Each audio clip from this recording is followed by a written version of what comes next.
बारवी धरणाच्या 25 MLD वाढीव महापालिकेला देण्याचं कबूल झालं, त्याच्या बदल्यामध्ये 62 लोकांना कायमस्वरूपी नोकरी देण्याचे फरमान निघाले आणि येस बॉस वाल्या अधिकाऱ्यांनी त्यांना नोकऱ्यात लावून पण ठेवले.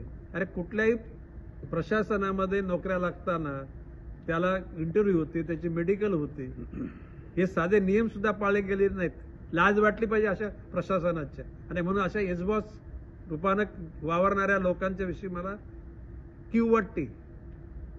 Boss is always right subject to rules and regulation. वरिष्ठांचे अधिकार हे आदेश पाळलेच पाहिजेत, पण नियमामध्ये आणि कायद्यामध्ये बंदिस्त असलं पाहिजे. याचं भान न राहिलं आणि म्हणून या अशा गोष्टी घडलेल्या आहेत.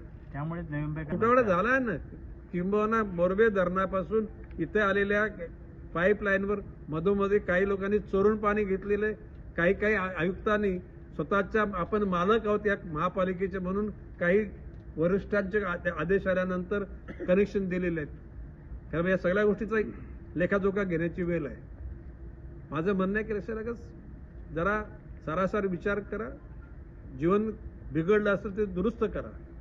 अदरवाईज तुम्हाला नो एक्सक्यूज, माफ नाही.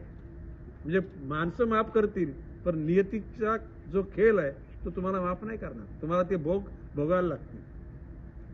आता अध्यात्मिक कीर्तन करू का आता? चला.